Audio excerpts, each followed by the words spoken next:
as I did against Grendel in days gone by, but I shall be meeting molten venom in the fire he breathes.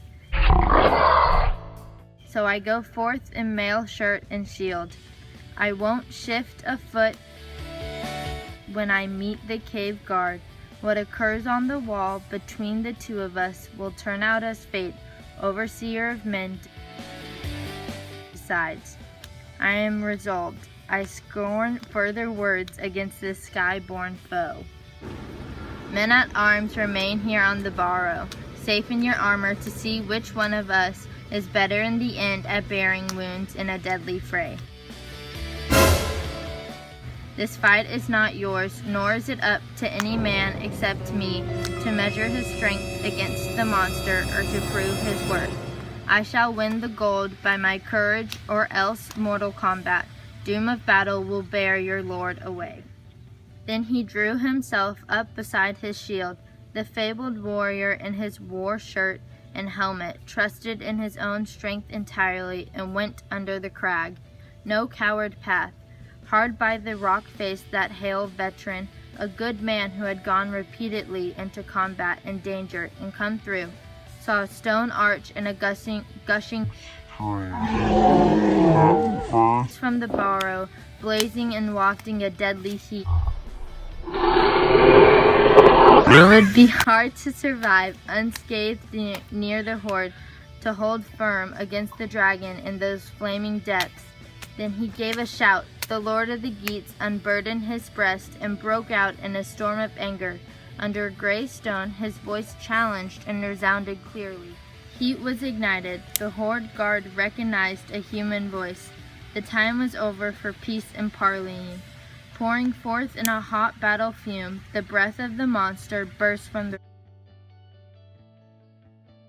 rumble underground. Down there in the barrow, Beowulf the warrior lifted his shield. That outlandish thing writhed and convulsed and viciously turned on the king, whose keen-edged sword and heirloom, inherited by ancient right, was already in his hand.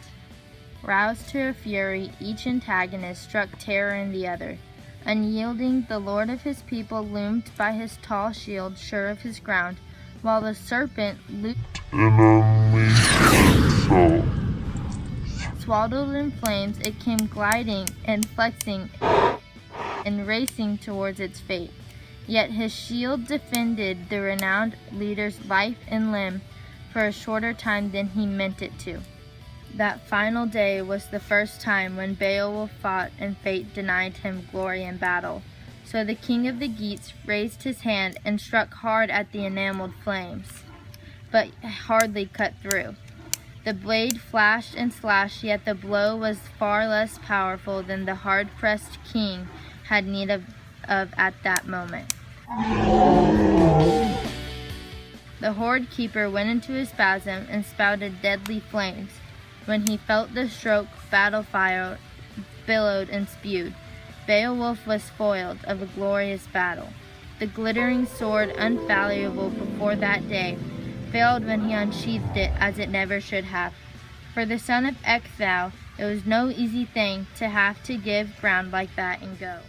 Unwillingly to inhabit another home in a place beyond, so every man must yield the least told of his days. Before long, the fierce contenders clashed again. The horde guard took heart, inhaled and swelled up and got a new wind. He who once had ruled was fueled in fire and had to face the worst. No help or backing has to be had then from his high-born comrades. That hand-picked troop broke ranks and ran for their lives. Why are you running? Why are you? To the safety of the wood. But within one heart, sorrow welled up. In a man of worth, the claims of kinship cannot be denied. His name was Wiglaf, a son of Wostans, a well-regarded Scylfing warrior related to Alfheir. When he saw his lord tormented by the heat of his scalding helmet, he remembered the bountiful gifts he bestowed on him, how well he lived among the Wingmundings, the freehold he inherited from his father before him. He could not hold back. One hand brandished the yellow-timbered shield, the other drew his sword, an ancient blade that was said to have belonged to Eanmund, the son of Othere, the one Wostan had slain when he was in exile without friends. He carried the arms to the victim's kinfolk. He burnished helmet, the web-chained mail, and that relic of the giants. But Onela returned the weapons to him, rewarded Wostan with Edmund's war gear. He ignored the blood feud, the fact that Edmund was his brother's son.